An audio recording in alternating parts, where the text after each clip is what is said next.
Hey Pittsburgh, it's Megan. Did you know CityCast Pittsburgh is part of a media collective run by Point Park University's Center for Media Innovation? The center is an incredible community resource, and they bring in great guest speakers. Next up is the Wall Street Journal's Jason Riley. He's a columnist and commentator and a senior fellow at the Manhattan Institute with a breadth of knowledge about politics, education, social inequality, and so much more. You can see him at the Pittsburgh Playhouse Thursday, March 16th at 7 p.m. For tickets and more info, go to playhouse.pointpark.edu and use code WSJ for BOGO tickets. See you there.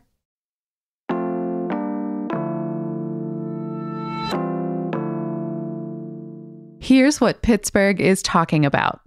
March Madness kicked off this week, with Pitt men making it past the first four and into the regular bracket. A huge shakeup in sports broadcasting could mean that you need yet another streaming service if you care about watching your Pens or Buccos. And for months, there's been a boat slowly sinking outside PNC Park. See, this is why we can't have nice things. It's March 17th, the Friday News Roundup. I'm Megan Harris, and this is CityCast Pittsburgh.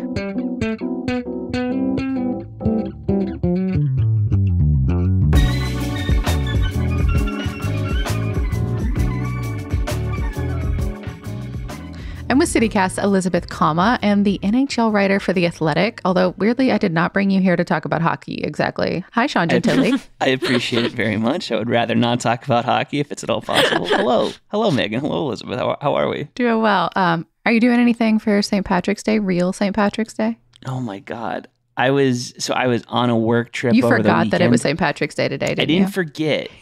Well, I kind of forgot, but I was getting the obligatory anti-parade tweets on Saturday about that annual catastrophe, which it always feels weird when it's after the parade. It's been when the gap is this big too, between you got 5 days between the parade and the actual day. But no, I don't really have any St. Patty's Day festivities planned. I'll call my grandma and hey, because that's all. Yeah, no, me too. So this is a little unconventional for us, an all sports day. Elizabeth, would you consider yourself a sports fan? No. Blank. I mean, I like the winter Simple, sports. direct, elegance. Yes. I'll watch the FIS skiing, alpine ski racing pretty regularly. Same with ice skating, women's singles, men's singles. Occasionally not hockey. A typical answer for the city of Pittsburgh. I love this. Yeah. We promise this is what you need to know to passably get by in conversation for the next couple of weeks in sports. We're not going to go too deep. March Madness officially began on Tuesday. I saw it's the first time Pitt, Penn State, and West Virginia are all being repped in over a decade. Although I think it's just Pitt that has been holding that specific lineup back. Most predominantly, for sure. Yeah, for the last 7 or 8 years, definitely. What are you hoping to see out of our local teams, Sean? Well, so Pitt was in the first 4 game, which is the play-in game that they, It's the sneaky way the NCAA gets more basketball in our lives.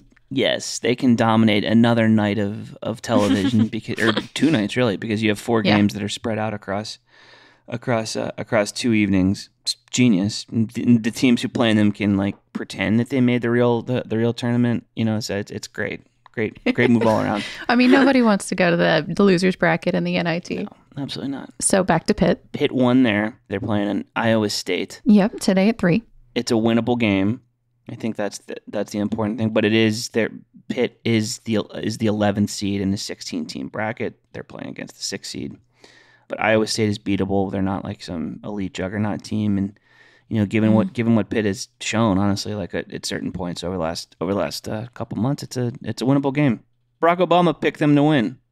Obama has Pitt over Iowa State in his bracket. So I don't know anything about sports, but I'd back Barack Obama. I feel like he might know. Given the alternatives, I'll trust his judgment on that one. Yeah, CityCast has an internal bracket, and we have all manner of methodologies in play here. Some that are crunching numbers, some that are picking cutest mascots. It really runs the gamut around here. That's the move. I love hearing my friends who have kids. I love hearing the 3-year-old, 4-year-old, 5-year-old methodology on who they pick, right? Like my friend Brian Batko, who works for the Post-Gazette, Yeah, we've had him on the show before.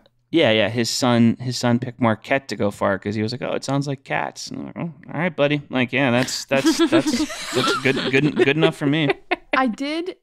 From my sports knowledge, it does seem like there's no Philly teams. That makes me feel good in my warm, putrid, bitter heart that we're doing better at some sports than they are. Elizabeth. Yeah. So the Philly schools at the moment, yeah, they're sort of like Temple is historically pretty good. St. Joe's, Drexel, LaSalle. There's a lot of Philly schools that have some degree of tradition. Like there is, they used to always play each other in a tournament and stuff like that. So there is tradition, but there isn't that like, Philly hoops juggernaut right now. All those teams have been pretty good at various points, over the last however many years. But yeah, they're pretty mediocre right now.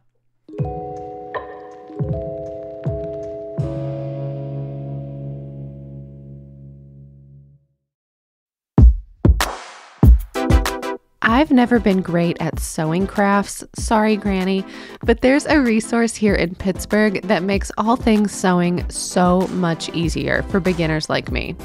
Firecracker Fabrics is your friendly neighborhood sewing shop connected to Cut and Sew Studio in Morningside. Firecracker Fabrics specializes in mindfully sourced, small batch notions and natural fiber fabrics, even indie patterns and general tools, and you'll love their space. Firecracker Fabrics' mission is to foster a safe and inclusive environment for all shapes, genders, and ages, creating in the sewing world. You can shop their full inventory in-store or online at firecrackerfabrics.com. Or buy for your friends. They offer nationwide shipping and local pickup options. So stop in person, or check them out on Instagram for new products and easy-to-follow tutorials. That's at Firecracker Fabrics and firecrackerfabrics.com.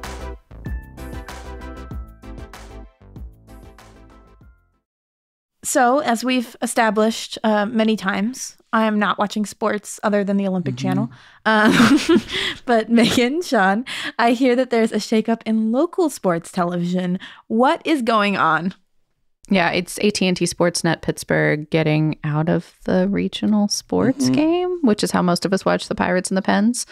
I don't know. What are you hearing, Sean? You're in PPG Paints Arena all the time. I was also at the NHL general managers meeting over the weekend. That was or not the weekend, from Sunday to Wednesday, and that was a big topic of conversation there. Just really RSN's regional sports networks, absolutely, because it's not just AT&T Sportsnet. There's another larger family of networks that's owned by the corporation is called Diamond Sports, but they run Bally Sports networks, right? And there's 14 or 16 or 18 of them nationwide. Big carrier for MLB teams, and also a big one for NBA teams and NHL teams as well. So that company is going bankrupt. They're literally filing for bankruptcy. Bally Sports, the plan there is to continue to try to produce these games and kind of hold the broadcast rights. So that's a huge issue, because the amount of money that these companies pay to local teams to air these games is significant. Like you're talking 15, 20, $25 million a year. So it's a big revenue driver. How does that revenue model work? Like, who owns the equipment or the ultimate broadcast rights or any of that? Yeah, Diamond Sports or Warner Brothers Discovery, which owns AT&T Sports. They own the actual equipment. They assume the production fee. They pay the teams to broadcast these games, and then they sell ads against it. Right? That's it. Like that's really. Oh, okay, really that makes sense. Mm-hmm. So, and I know this is in the weeds and boring, and I don't mean to. I'm not trying to make it an inside baseball. The important thing to know for people here is that for the time being, like through the rest of the regular season and in the first round of the playoffs, nothing will change for the Penguins. Like you're not gonna have to like learn a new channel, like whatever. Like, you're fine. Move on. But next year, moving forward, there's going to be a shakeup there, because AT&T Sportsnet, which is owned again by Warner Brothers Discovery, which has just been there's been a huge merger there. It's on fire. Yeah. It's a disaster, right? Disaster. I've got a cousin at Discovery, and it's not going well. It's a mess, right? And this is why all these shows are disappearing from HBO Max, and everybody's upset about that. Like it's a whole thing, like across the world of, you know, entertainment and content and whatever else. It's a wreck. They're getting out of the game entirely. They're like, we are out of televised sports. We own AT&T Sportsnet, but we're dissolving those companies. We are not paying. We're not paying our monthly rights fees to these teams starting on March 31st. So the rights will revert back to the teams. They're basically defaulting on their deals with these teams. Wow. So on March 31st, basically, for all intents and purposes, AT&T Sportsnet will like cease to exist, and the broadcast rights will revert back to the Penguins and the Pirates, where they can either sell them again or maybe try to start their own regional sports network where they have an ownership fees or whatever. So it's going to get really complicated. The offseason is going to be a mess.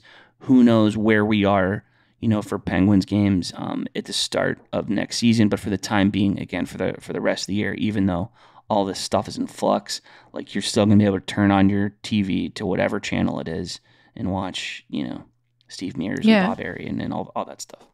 Well, you're talking about, you know, for the off season in hockey, but March 31st is the beginning of baseball season. So what happens to them? That's the big one. There is a plan. It's going to be easier for baseball teams. And again, the Pirates are far from the only one affected by this. You're talking about half the league in one way or another that's being affected by this kind of turmoil that's taken place in that end of the business. Yeah, I actually saw that the MLB commissioner said like last week that the league is prepared to take over control of broadcasting games if needed. So I don't know the term for baseball fans, but baseball heads out there, you're in luck for a little bit. Does this mean that we're going to have to get yet another streaming service? Possibly. And that's a disaster. I can already imagine my grandmother calling me being like, why can I not watch this game? I'm telling you, though, like those are the people who are going to be most, you know, directly affected by this, is because, you know, you shouldn't have to jump through a bunch of hoops and buy more shit and log into more apps and whatever else to watch your local baseball team. But there is a chance that's what's happening. It's a bummer.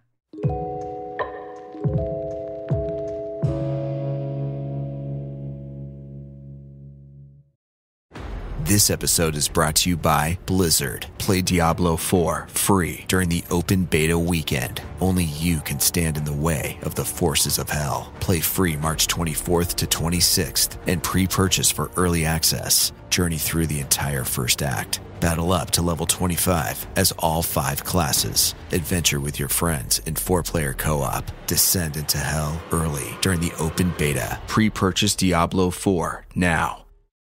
This is only sort of about sports, but I feel like a bunch of sports fans have noticed, or they're about to. Have either of you guys seen the boat that's just there slowly sinking into the Allegheny near the riverfront park? It is the second in a series. Megan, it's not the second. I think it's like the fourth or fifth since like 2017. But Sean, I get why you'd remember that one. You were down there all the time. Yeah, I worked for the Post-Gazette for years, and this was during football season as well. So I'd walk to Steelers games and walk back, and this thing didn't move. It was there from baseball season through the winter. And then you know, sunk, I guess, in February or March. So when Megan brought this up, you know, the Riverwalk boat, I was like, is it back? Is it the same one? Did they dredge it up from the bottom of the Allegheny or what? It's amazing. People are amazing. Imagine just having a boat that you could throw away. I know. Yeah, the local CBS affiliate did a story about it, gosh, at the very end of last month. And I remember thinking, like, this is hilarious because, like, the point of theirs is, like, who's in charge of this dang thing? Like, who's going to get rid of it? Who can drag it away? How do you drag it away? Because it is, like, at least half submerged. The city says it doesn't have jurisdiction, nor does the Sports and Exhibition Authority, which oversees the riverfront park.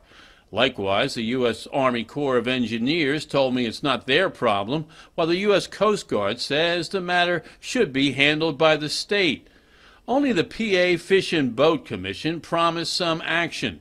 The commission gave me a statement saying while the boat is not technically its responsibility, it will try to get a resolution. Quote, We are aware of the boat and are working with the Sports and Exhibition Authority to help determine a course for its removal.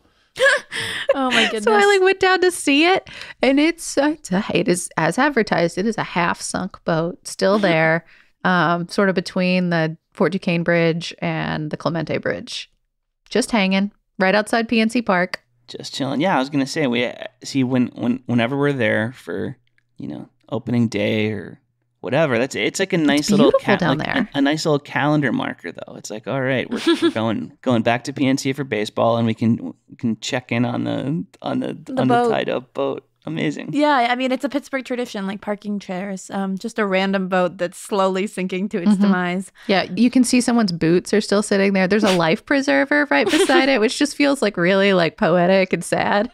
Oh my goodness. Yeah. Oh God. Absolutely. I mean, like the symbolism is, it's not subtle. You just walk past it every day. It sinks a little bit more.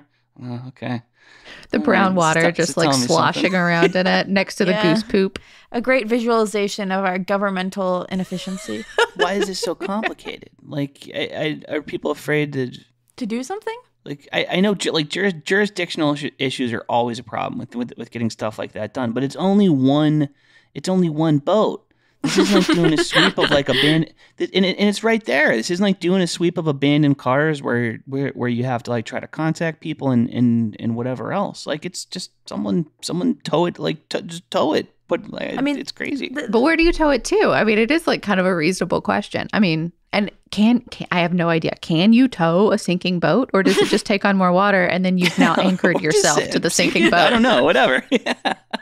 You have a boat and a truck in the water now. Just sink it on the Allegheny. I mean, it's like, but like if people leave there, it's like if you park it at an airport or something, and like at a certain point, like airports do sweeps of parking lots, and if you abandon your car for however long, like goodbye car, like you've waived your right to ownership of it.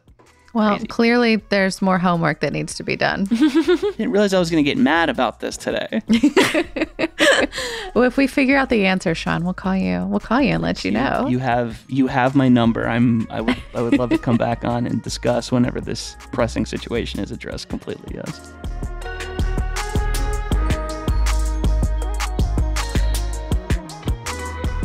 That's all for today here on CityCast Pittsburgh. And let us know what you want to hear next. We like making a show that, sounds like Pittsburgh. So hop in those social DMs at CityCastPGH or email us. That's pittsburgh@citycast.fm. We'll be back Monday morning with more news from around the city. Happy St. Patrick's Day, Yins.